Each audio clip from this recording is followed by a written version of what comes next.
Okay, well, good morning, everybody.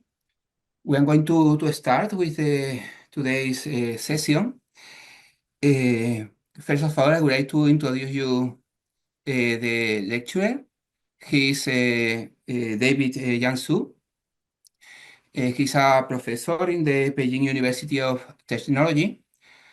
And nowadays he's making his PhD thesis in Sevilla. I am his supervisor. Well, sorry, I'm José Manuel Almodóvar, senior professor at the University of Seville in Spain.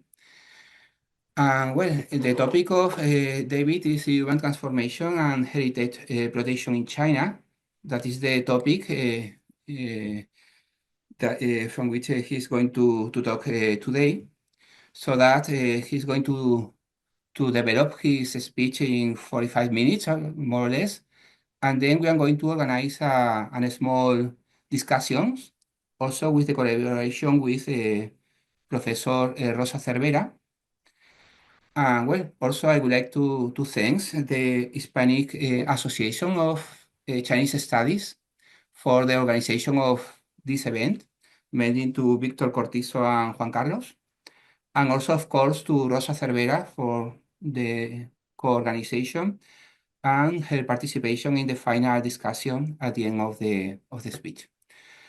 So that, if you want, we can start with today's lesson.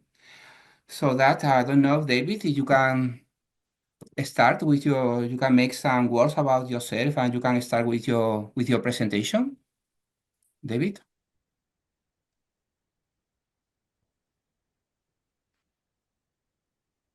David, I don't know if you can hear me. Okay. Nice to meet you. My name is David Yansu. Professor, can you hear me clearly? Yeah, we can Okay, hear you okay. perfectly. Don't worry. Thank you. I'm working for University of Technology of Beijing, Gengdan institution, and also cooperate with the Zhejiang Commercial University in Hangzhou. And today I want to share a topic of urban transformation and heritage protection in China, will be planning system and strategies for the conservation and revitalization of history districts, especially in Beijing.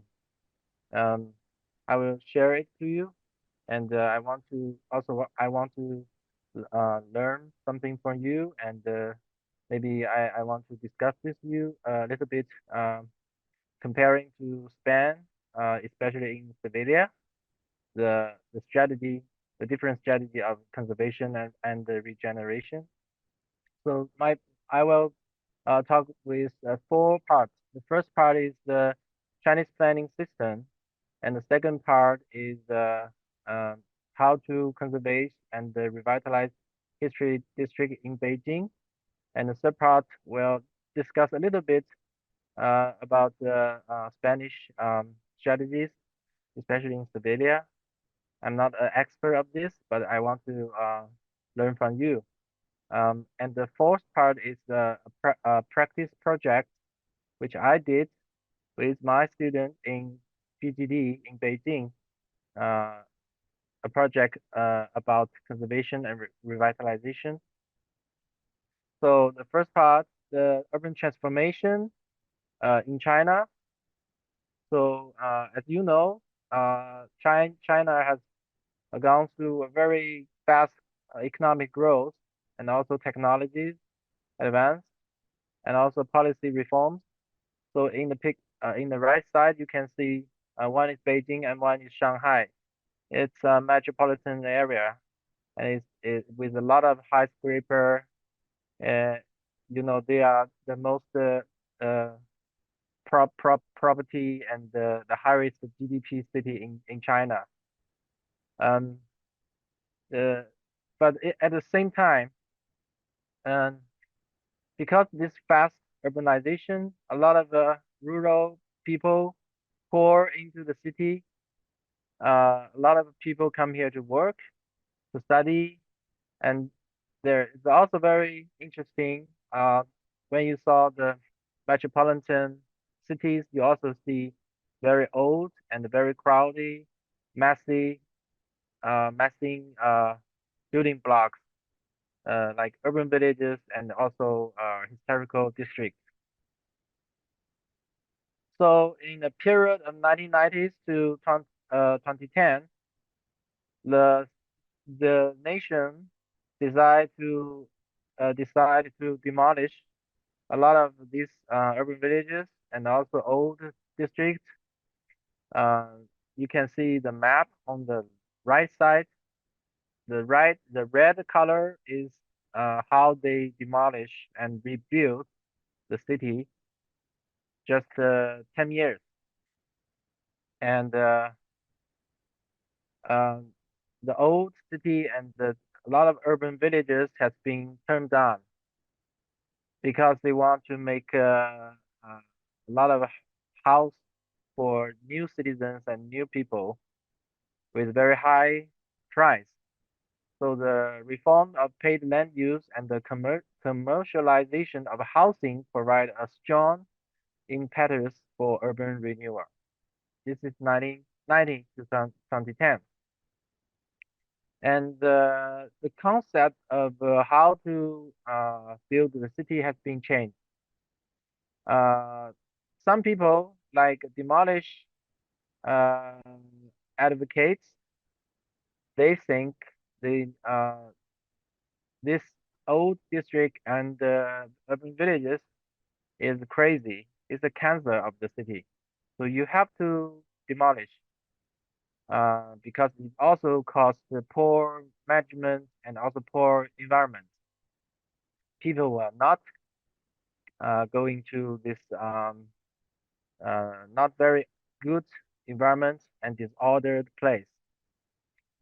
And for other side, experts and leaders, they think they need to pre protect the historical area and the culture because these areas have the witness of Chinese Revolution and economic development, and also authentic culture, something like temples, clay, and authentic traditional cultures.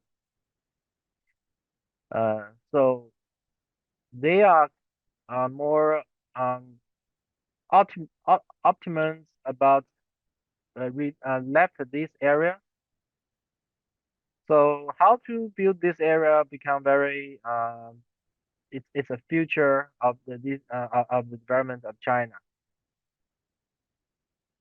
So in recent years, protection and activation of historical cultural blocks has been paid more and more attention. The state has issued a series of policies to prohibit large-scale demolish. This is a big about 2010, the year 2010.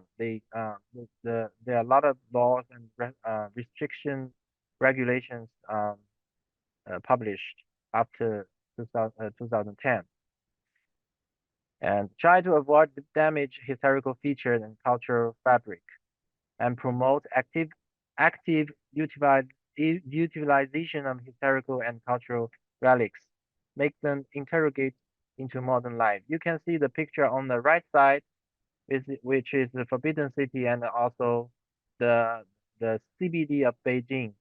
I know one professor living in the Chaoyang district. It's very close to here. So you can see the high skyscrapers, very tall, but a lot of hutong, very similar to urban villages, and but it's more historical heritage and underground. So they have the one city and two sides, two faces. So this is the law, the regulations, the timeline I want to show you. The most important date is 2008. Regulation on the protection historical and cultural cities, towns, and villages. This is published by the nation. So this is the first time they think about protect the historical and cultural sites, towns, and villages. 2011, the cultural heritage law published. So they start to not only protect the buildings, but also not only the physical environment, but also the spirit and life of the city. On 2021, I highlight this. On 2021, it is emphasized that large-scale demolition and construction should be avoided in urban renewal, historical and cultural protection. This is announced by the construction, large-scale demolition and construction in urban renewal by the government. And in 2024, in Government Work Report 2024, they said, put forward the standing implementation of urban renewal action, promote the transformation of urban villages. So not only the historical blocks, but also some very historical urban villages. Because urban villages have different definitions with historical blocks, because there are a lot of farmers, and also the economic and the social organization is different. They have their own organizations, which I will talk later. But as you know, urban villages, they also located in the center of the city next to the historical blocks. So it's very similar. Sometimes urban village is very similar with Wutongs in Beijing. And in 2024, we make it clear that we need to regenerate the old blocks and buildings before the end of 2000. So the buildings, their construction before 2000, they need to be regenerated right now in 2025. So you can see the change of the our policy of urban regeneration. And a little bit talk about the comparative timeline of Europe. So I think everybody knows there is a historical monument act in 1930 and Charter of Athens. The first time, 1932, in Europe, you share the understanding of the historical and cultural characteristics say on protection of single Asian buildings. This is the first time you mentioned protect the Asian buildings in 1964. I searched on this on in internet, so maybe not very very correct, but then you can tell me later maybe if I am wrong. In Britannian Charter, this is the first time you understand the integrity and historicity of historical relics has been formed. So not only the buildings, but also the environment, the social organization and cultures. And in 1976, you also have clarify and accelerate preservation of historical towns and neighborhoods. And in Washington's Charter in 1987, they mentioned emphasize on the preservation of historical town and urban areas. So not only the buildings, but also the town and the whole area. So you can see comparing to Europe, China has been slightly slow to promote this urban regeneration concept, but it's catching up. I also want to talk about a little bit about planning system in China, because in China we have up to down system. First is the national urban system planning and city planning, town planning, county planning, and village planning. And this general planning also has detailed plan. And we have regulation detailed plan and construction detailed plan. It's very similar to the zoning code in Europe and America. So this is the whole planning of the country. You can see in the new 5-year plan, the government care more about pay more attention about the health, social development, and also environment and financial services. Comparing to the old times, now we are more paying attention to the environment and social society. So this is the plan for Beijing. The planning structure and the land use of Beijing, you can see the new plan is more green and a lot of green corridors, a lot of parks. So this is the urban design for the central part of the Beijing, next to the Forbidden City. You can see the whole area is very green, and also the building is not very high. They have built a high control of this whole area. This is more vertical, and this is the detailed plan for the historical area. In China, we have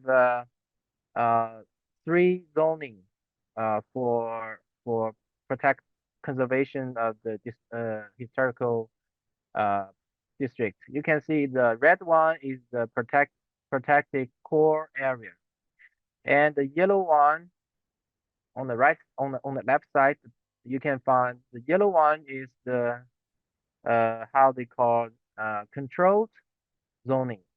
So not the core protection zoning, but you need to control the development of the area. And the gray one is the cooperating zoning.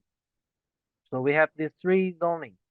Cooperating zoning is not very strict rules and regulations, but you need to follow something like landscape, building style, something like that. So we have these three zoning to control the historical place.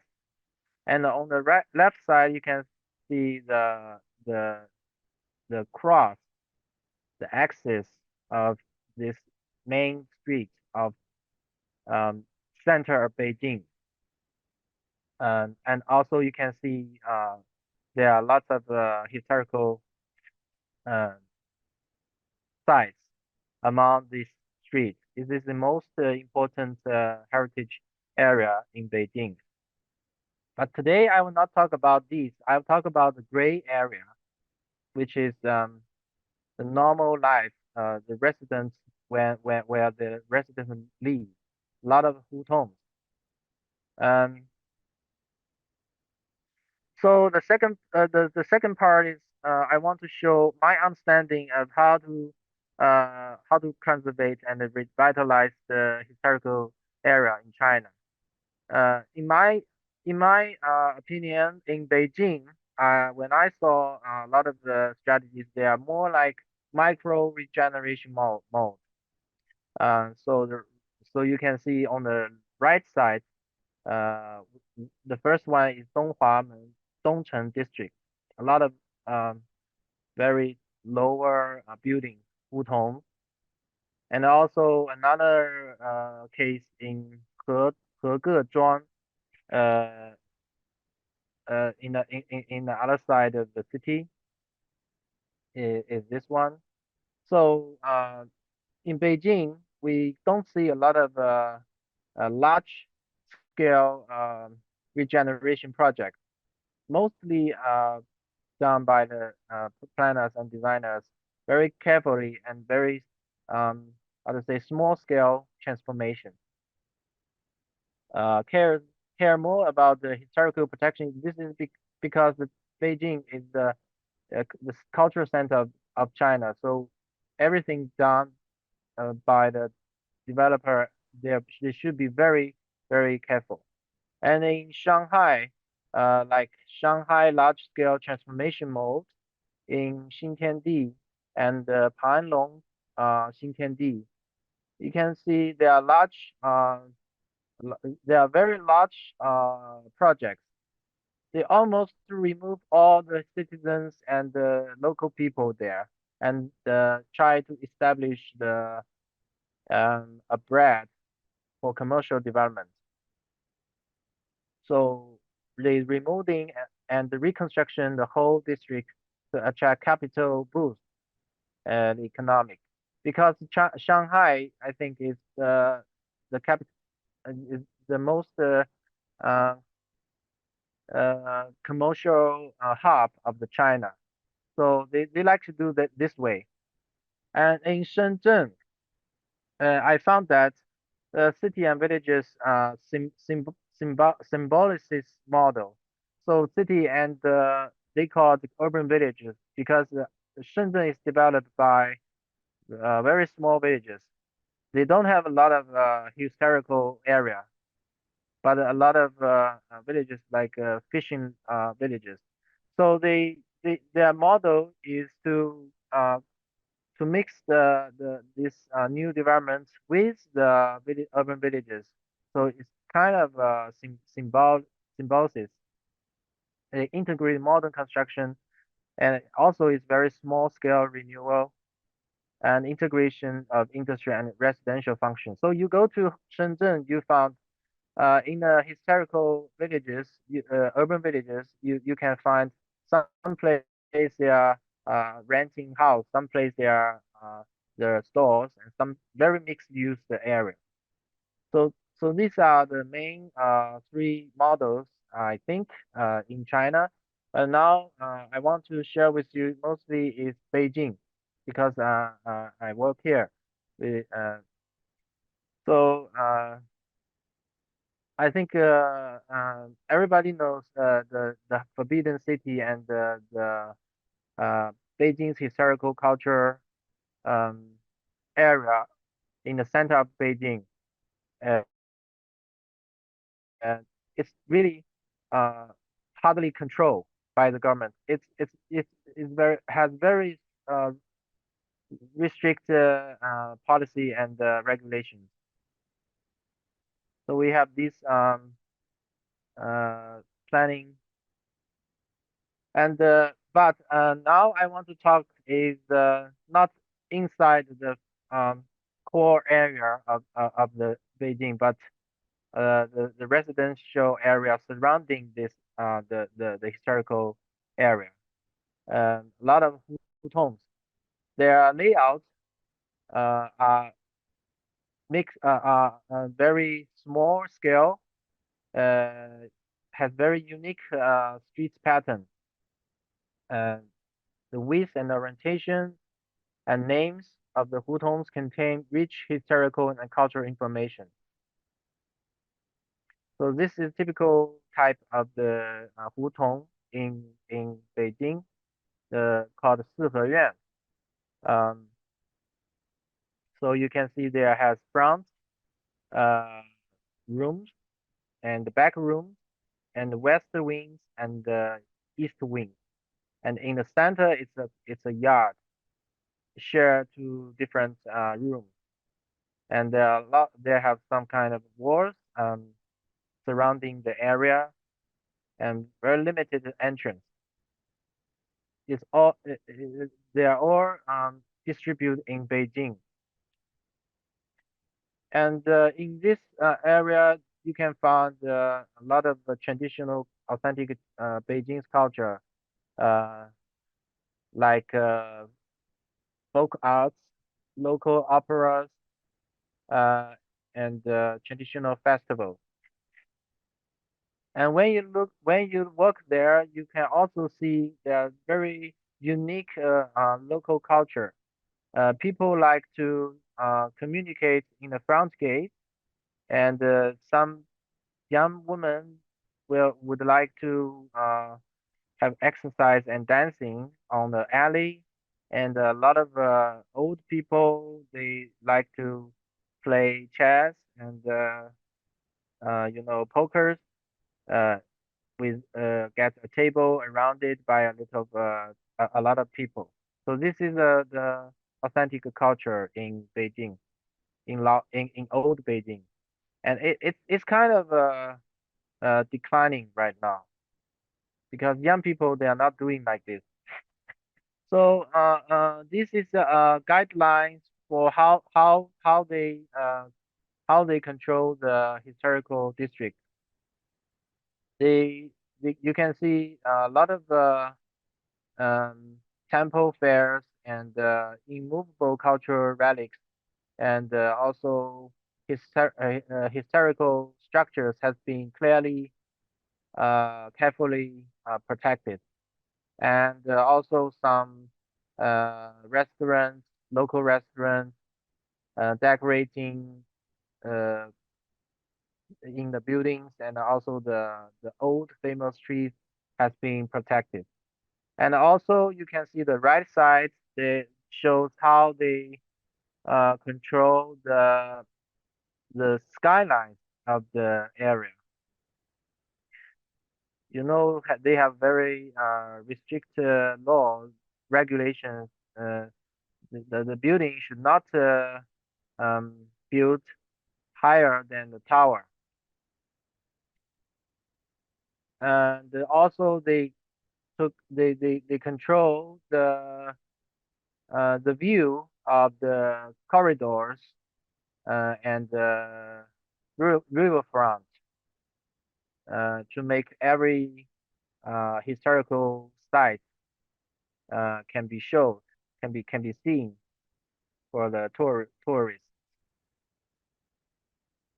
And also this shows how to control the floor paving, landscape, underground space, public space, and remove something illegal constructed, and incorporate advertisements and facilities. So these are not allowed to build in this area. Also, they suggest to have some green space. Uh, uh, the landscape facilities, public art, uh, uh, some leisure facilities in on the street, on the alley. And on the right side, you can see they suggest to have some historical guidelines, identification, signs, boards among the streets. And you can see also they have very strict regulations for how to build the country, how to build the yard, and how to build um, the room, uh, which it cannot be higher than the main roof. Also, they protect the rocky step uh, uh, walls and the brick housing pack, screen door, gate pair. These are all protected. So to make a conclusion of how to conservate and the renewal strategy for these historical areas, first the protection of traditions, continue functions, renovation and renewal, optimize facilities, standard design, strengthen management. And the challenges of this area is very clear. I will do it with GIS later with my students. I will I will predict these are the problems. First is integration. The cultural differences is very difficult in community integration. Uh, they have they have they have a culture block or barriers between different people, local people, tourism, and the foreign people coming to the coming from the other cities, young and old people. They have a lot of problems, and the balance uh, between the protection and modern living. people living there, they want to have modern facilities and um, lifestyle, but which is not very cooperative with the government and the old people who want to protect the the authentic culture. And also low residents engagement impacts.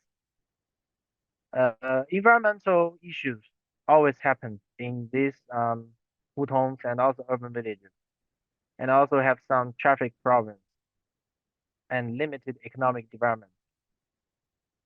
And also want to show the Shanghai and Shenzhen. I want to a little bit critique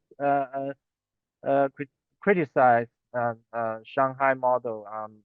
Maybe I'm not right, but in my opinion, the especially in Panlong area, they built the whole area and with very old style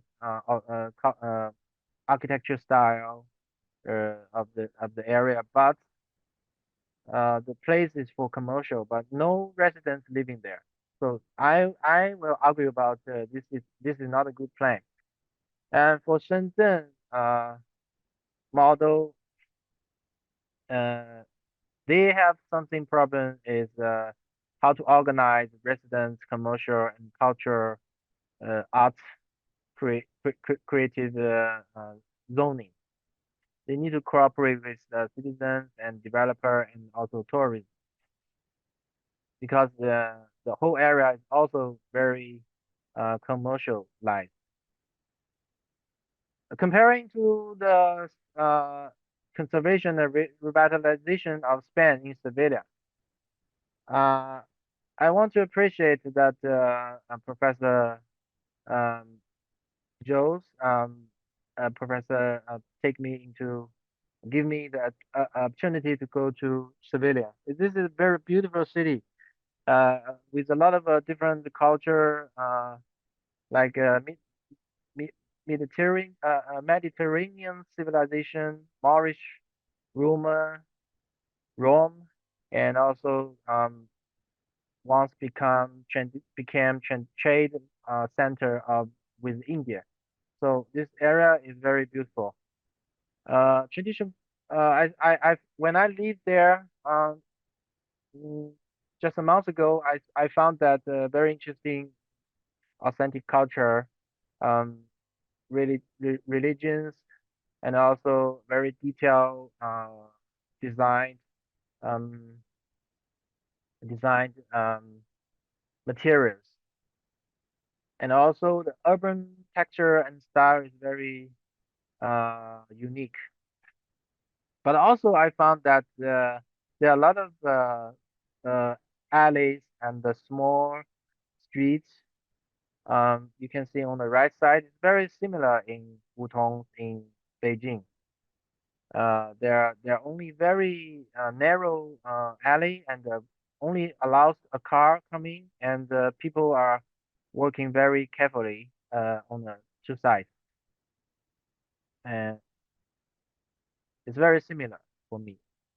But the public space for me is very interesting because you have environment that people sitting under the orange trees have their coffee and their drinks and their we have some food and talk a long time. Sometimes I found that people can sit there talk and chat maybe half a day. So this is kind of for me it's kind of it's very interesting and very different culture in China. Uh, so these are some alleys. I take the picture in Sevilla. You can see there's some church. There's some authentic building facade. I think very common is yellow windows and some decorations on the roof. It's very common for me. Um, and the strategy I found that in Sevilla is after 1992 World Expo leads to some problems in civilian. So civilian makes the first strategic plan PDOU. The focus on the public participation, sustainable development, fusion of tradition and modernity, reconfiguration of public space, and pedestrian projects. A lot of public facilities has been improved, and there are a lot of cultural event space. Um, these are some strategies I found in the history of civilian. Maybe I'm not right, but compared to Chinese strategy, I found that um, China focused more on the overall protection of historical buildings and blocks, and emphasis is the protection of historical style, tradition, texture, and with very strict rules and regulations for me, I think, especially in Beijing. And in Spain, on the other hand, uh, that's my opinion, is more emphasized on the protection of living streets, environment, and behavior, as well as community governance with public participation and the introduction of new public space and service. In this PGOU, I found a lot of citizens has engaged in this strategy plan. So the public participation will be, I think, is very different in China. And also, a lot of new public space and services has been developed in civilian, which is also different in Beijing. Okay, the last part is the practice projects. The projects I did with my students in Beijing, in which is 2020. Project is called Action of Fine Environment Improvement of Back Street and Alleys. This is the picture of the student and mine, and how we make surveys, go to on-site survey and to talk with the local governments, local people, um, and also get some suggestions and data from them. And these are the main 20 hutong, small alleys we need to improve. We discussed with local people and also cooperate with the third party company. So this is the area, the red boundary, close to the Donghuamen gate of the Forbidden City. There are lots of authentic cultures. For example, a Christian church, a lot of famous guys' apartments, former residents.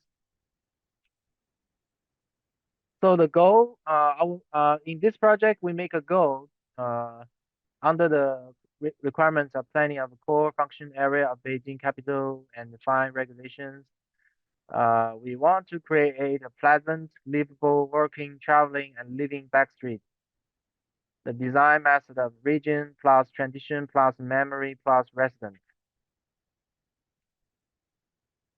This is our strategy. To core traditional memory to improve leisure life, create culture and creative environment. Optimize cultural tourism guidance. In the containment, we will contain the environmental improvements, signage, public facilities, ground wall, steps, road, green landscape. Just give you a quick view. This is Fenfu Hutong, one of the Hutong. The famous guy Lao Shi, which is a very famous artist of China, his residence. These some of the renderings we did for the area. So the main concept is to make stories for the whole alleys and giving old alley a new soul so that Beijing culture and his work can be better inherited and carried out. So we can see some words, some words written by him, and some works on the wall, and also you can see some paintings, some sculptures on the wall, and some sculptures also uh, the old style of how of the transportation in Beijing Hutong area, and also we make a a a, a 门牌坊 called a gate of the area. This is another Hutong in Wudao Hutong. We redesigned the entrance and historical cultural display. Through the improvement of environment features, landscape greening, infrastructure transformation, and nightlight optimization, the entrance space with historical charm and commercial reality is created. Also, according to the regulation, we also renovate the walls and the storefronts, the street facade. The style is unified. With not only the wall, but also some facilities like air condition and barriers among the top of the roof. So everything is re renovate with the traditional style. So these are some facilities and public space signs on the ground before and after. This is the picture of how we done the project after the 2 years. The university team has played an important coordination role in the transformation of backstreet alleys. Before we have engaged, they found very difficult because the government and the citizens, the developer, they are not working very well with each other. So because we are the third party, so we can listen to different handholder, different stakeholder of the role of the area. So actually, this project is very successful, and satisfied with residents and the government. I think 30% of the views and suggestion has been done uh, from the residents, 30% from government, and about 40% by us. So most of the view and the suggestion has been carefully cooperate. Okay, thank you. So that's all for my presentation. Sorry for the long. So this is very long PPT. Can you hear me, Professor?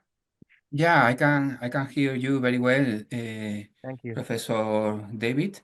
Mhm. You are totally on time, so thank you so much for this very clear and concise presentation. Yes. And now we have some minutes left to organize like a short discussion or debate.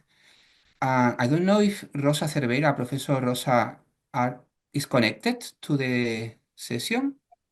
I am connected. Okay. Mhm. Yes. Okay, so we can organize together like a brief discussion about the presentation.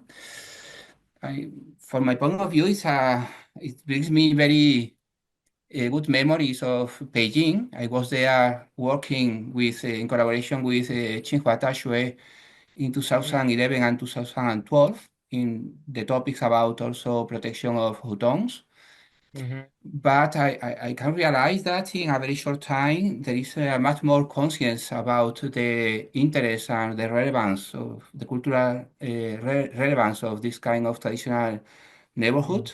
I'm a Mm-hmm. little bit surprised about that. Mm-hmm. But in general, generally speaking, China, I think that is the only country in the world that when you visit again, everything has been changed because Yeah. the process of transformation in China is really, really astonished. Yeah. Yeah. Okay, so that, well, I have some questions, but I don't know if somebody want to, or Rosa or any other attender want to make a question or to say anything. If not, I can I ask you would, some, sorry? no, I would like to talk a bit first to thank David, to congratulate for your explanation. Very interesting with these three different models in Beijing, Shanghai, and Shenzhen. Thank you. Thank you. And well, one problem that we have in Spain is that when you make a very good renovation of this kind of historical urban fabrics, then probably there is a displacement of citizens because tourism and prices probably force to this displacement of the citizens. So I would like to know what is going in there in China. I know that there are different situations depending on cities, but Yes. usually you preserve the buildings and the urban fabric, but not always the people living there, no? Yes. Yes. Yes. That's How do right. you how do you think that in China you are dealing with this issue? Yes. No, I was asking you if how in China governments are dealing with the issue of trying not to displace, or they don't concern about displacement of people living in the hutongs, this kind of this historical districts. Yes. Agree. I agree. Now they are changing their mind.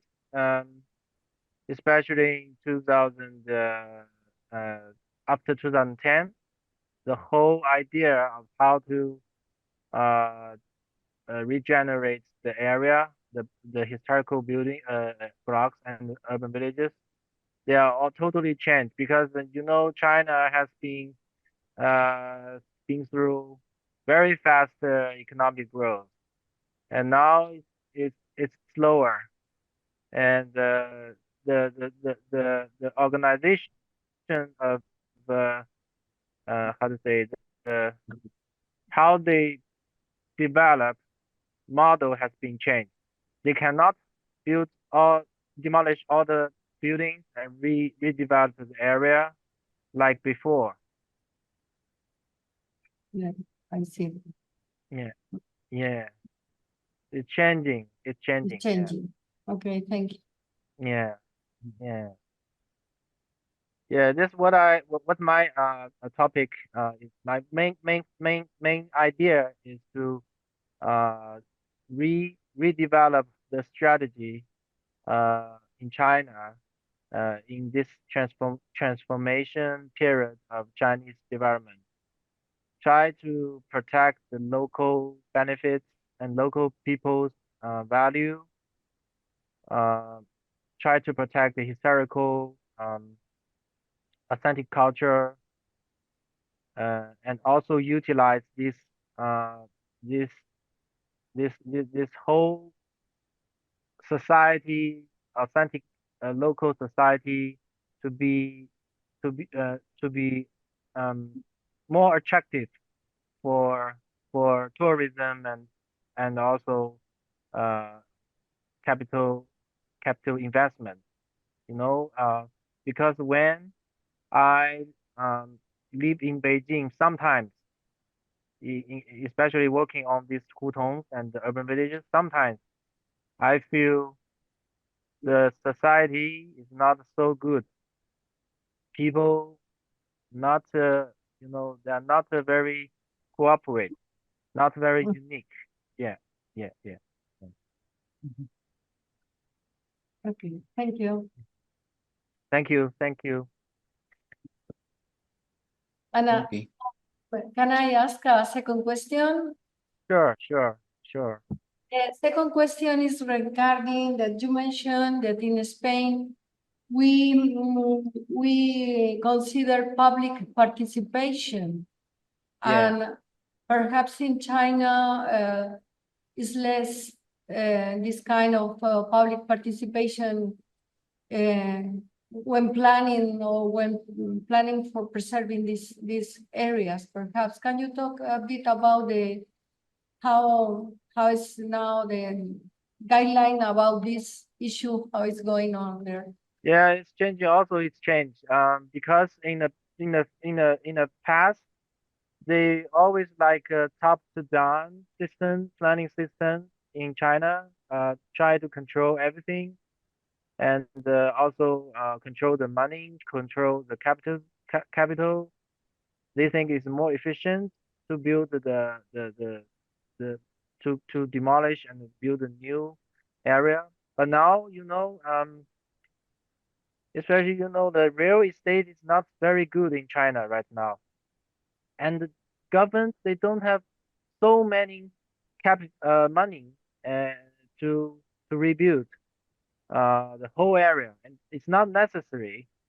Um, they began to introduce uh, some, some down to top uh, organizations, try to engage more people um, to the planning process, and also not relied on the government support, but sometimes with we call PVP. Sometimes we cooperate with the public capital and private capital, especially in urban villages, because urban villages they have their own organizations to management themselves, because most of them are farmers. They are not citizens. They have their own organization. So sometimes uh, they can rent the land to one of the company, and they will help to rebuild everything. So not controlled by the government as usual. So it's changed. So that's why I want to show you a case in Beijing. The university engaged in this urban regeneration process, which is kind of new, not very usual, not very often in China. Maybe it's because I am graduate from Western countries. I graduated from Washington University some years ago.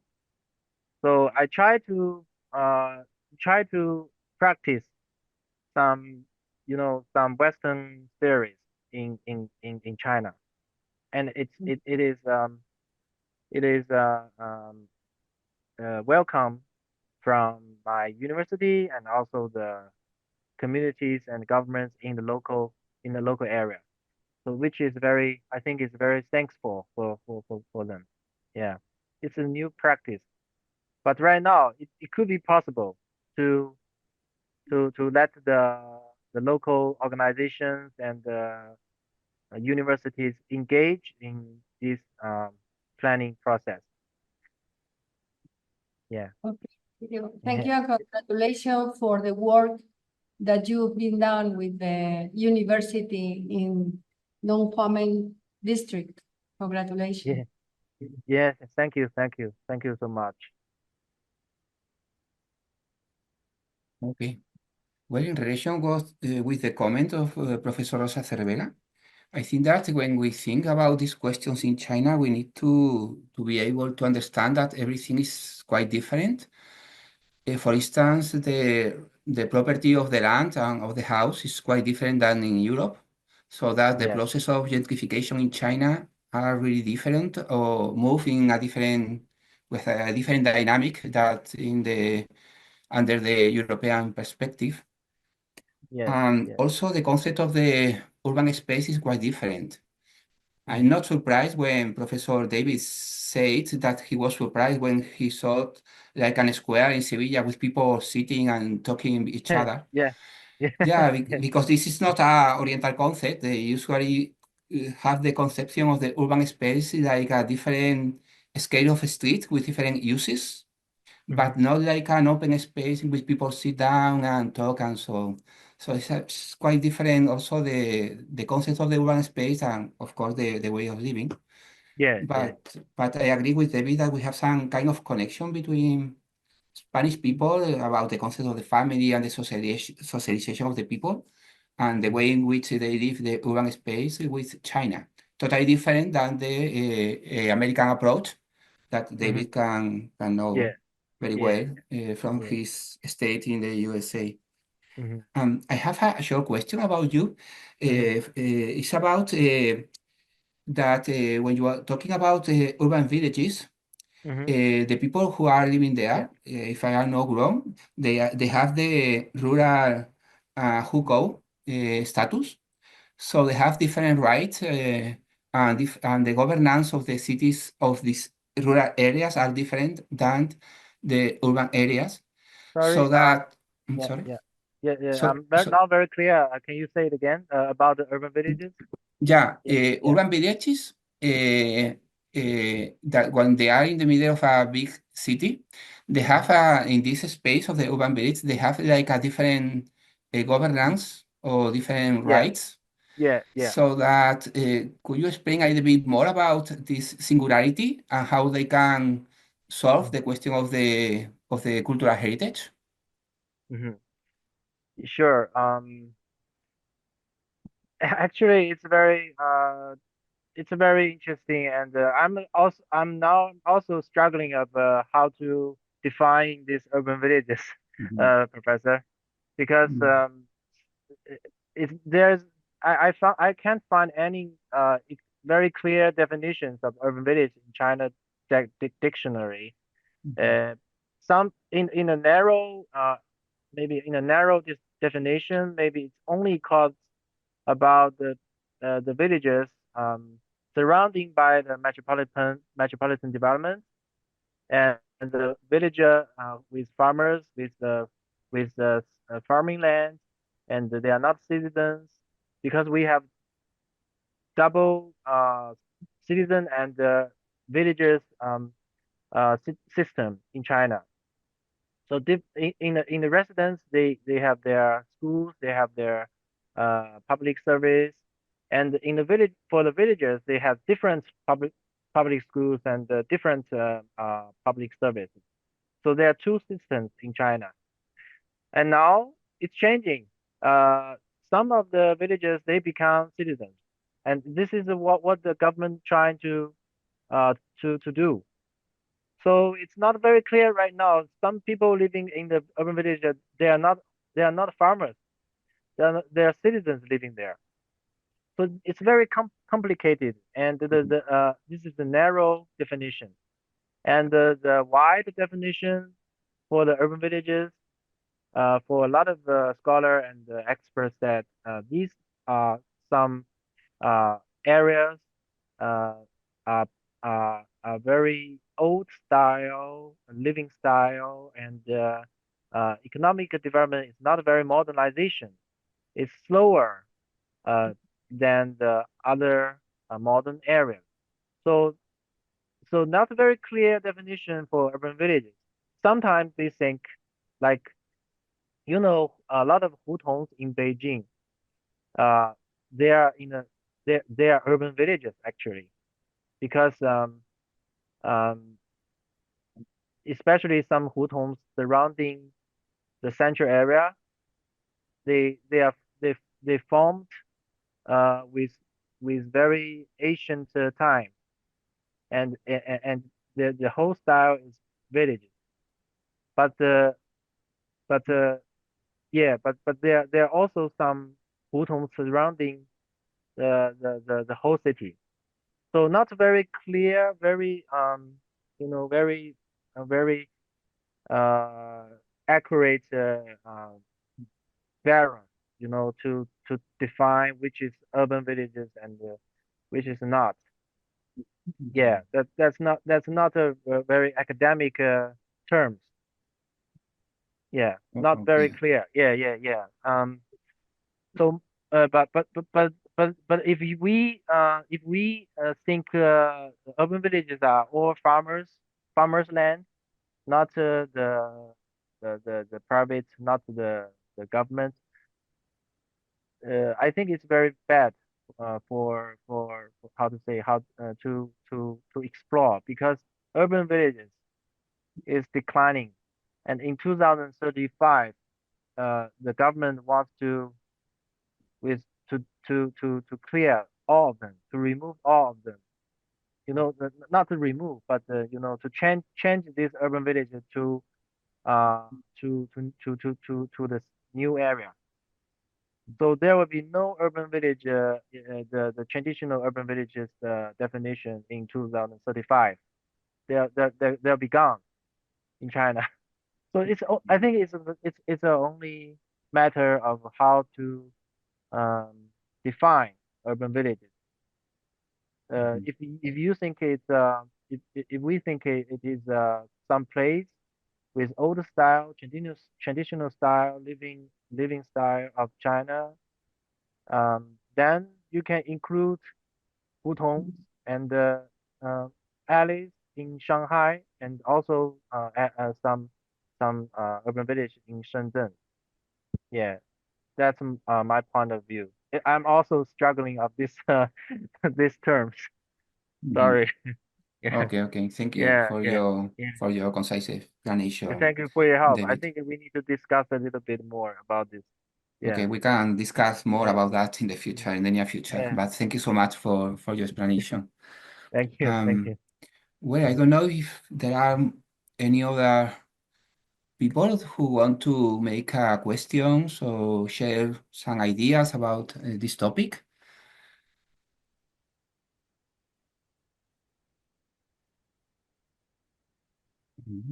Feel free just to turn the microphone on and speak if you want. Hello there. Can you hear Hello. me? Yes, I Yeah, can. we can hear you. Hi, I'm Ismael Dominguez. Hello everybody. Thank you very much, David, for the explanation. I really liked it. Thank Now you. I'm in Nanjing, here in China. Wow. Yeah, and I'm going to be over here for 1 more month. I'm here from since. Welcome. Yeah, thank you very much. Thanks a lot. And I'm very glad that I could see also Professor Rosa Cervera. Yeah. It's a very nice pleasure to see you again. So, well, my question is... Yes, really. So nice. So well, especially I have like one comment and one question.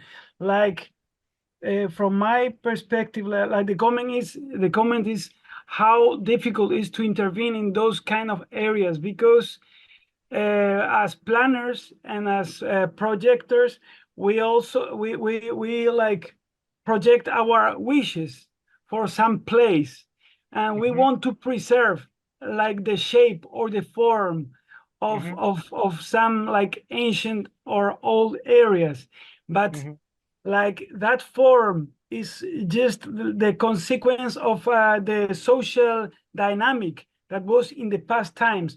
So it's very difficult only to preserve the shape and the scale of the thing. So maybe we need to think about the how new social dynamics and way of living the city are suitable with that old fabric, urban fabric, to make it compatible as far as we can.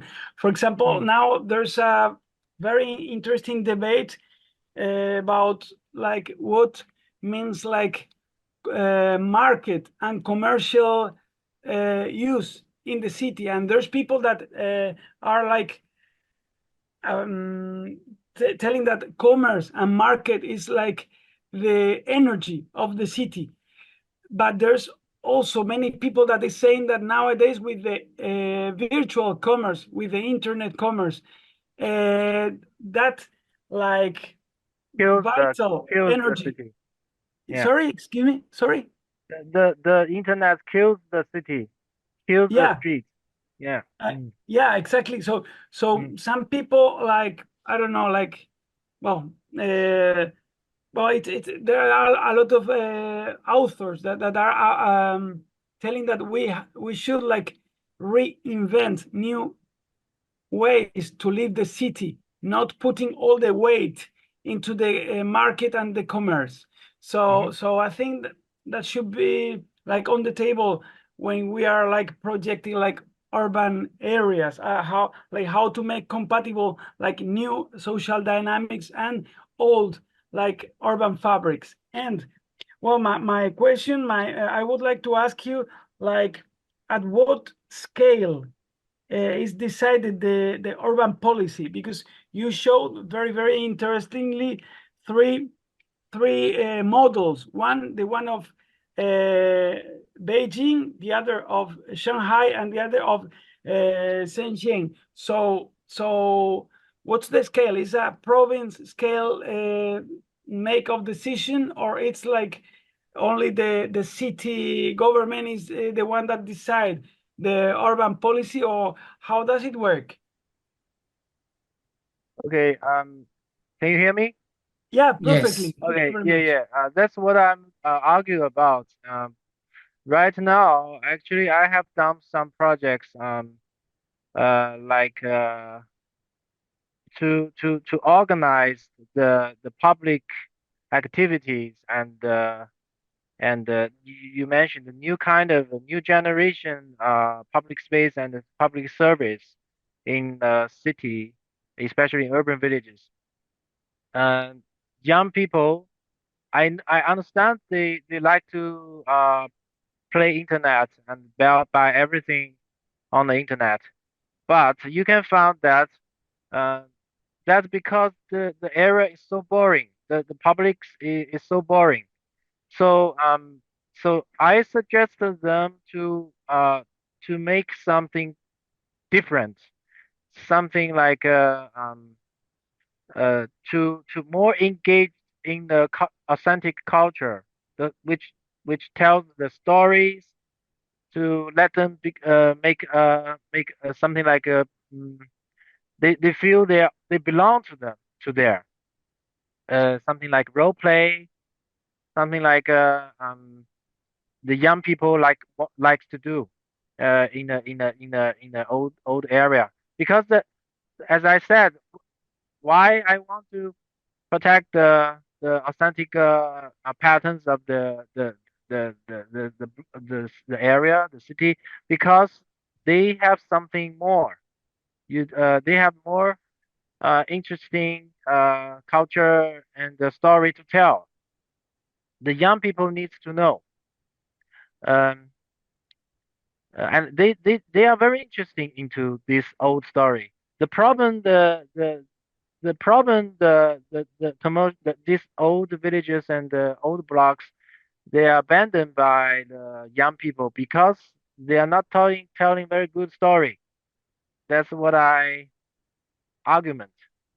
You know, I know there are a lot of young people, my students, they like to play, like to stay, like to engage in the authentic Chinese old uh,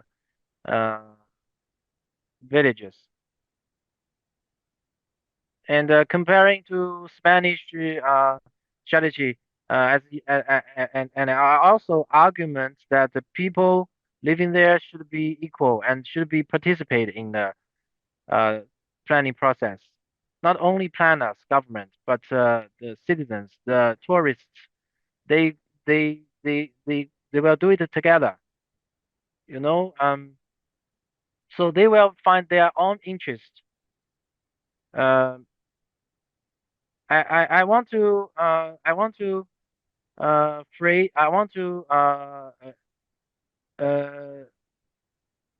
explain that's the the center of the Sevilla. I saw many very interesting new facilities and new public space. They are not a tradition,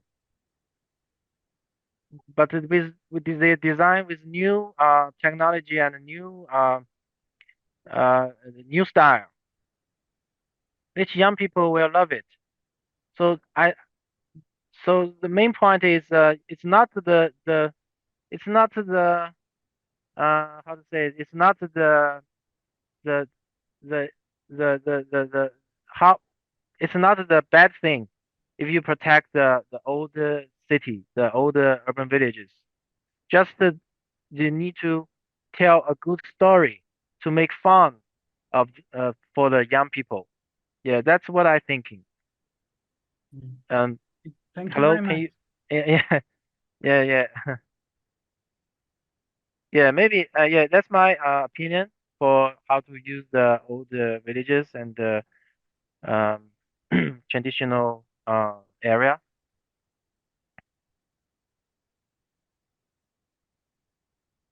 Okay, thank you, David, for your answer. I don't know if there is any other question or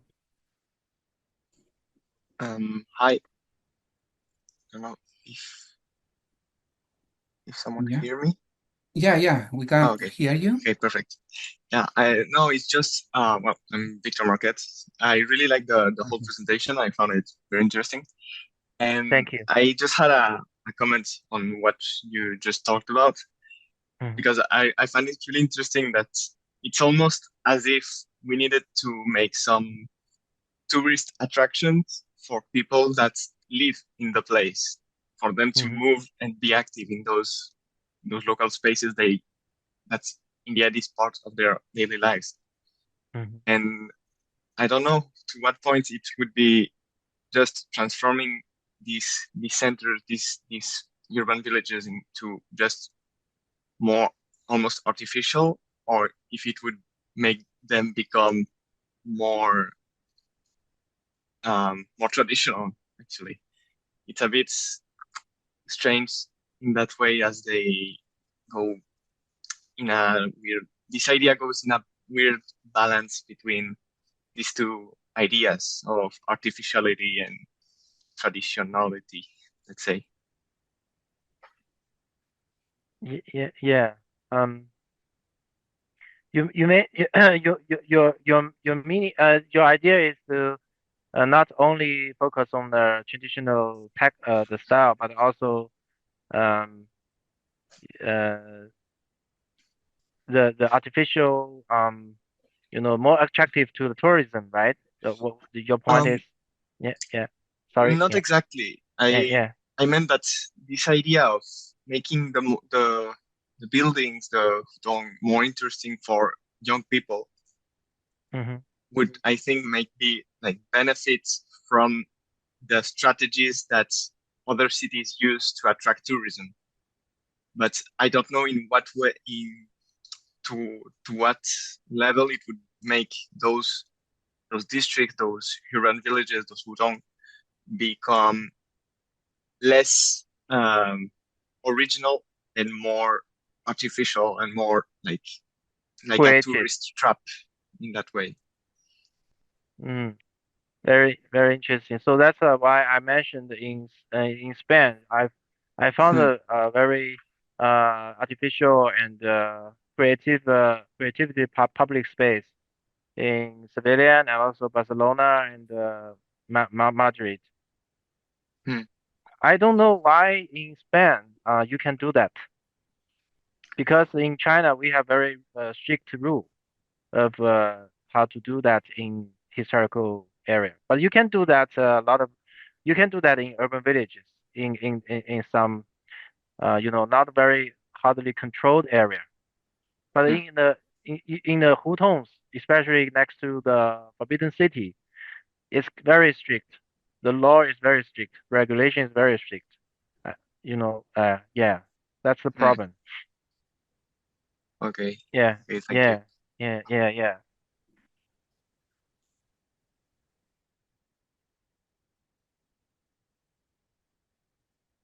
Okay, any other question? I think that your presentation have provoked a lot of interest. So too many, a lot of questions. Thank you. Okay, I don't know if you have any question. If not, I think that we are more or less on time, a little bit late. So that if you don't have questions, we can just leave the session here. I just want to thanks again to Professor David for his amazing and interesting and illustrative presentation. We will be in touch in the future, in the near future, for the Yeah, work we sure. are doing together. Yeah, And also, thank I you. would like to thank the Hispanic Association of Asian Studies for the organization of this event, and also, of course, to Rosa Cervera for his collaboration in the organization of the session. Thank you and Okay. congratulations, David. Congratulations. Thank you very much again. And to you, Jose Manuel, as well. Thank you, Rosa. Okay, so that we can just finish the session right now. Thanks so much also for all the attenders.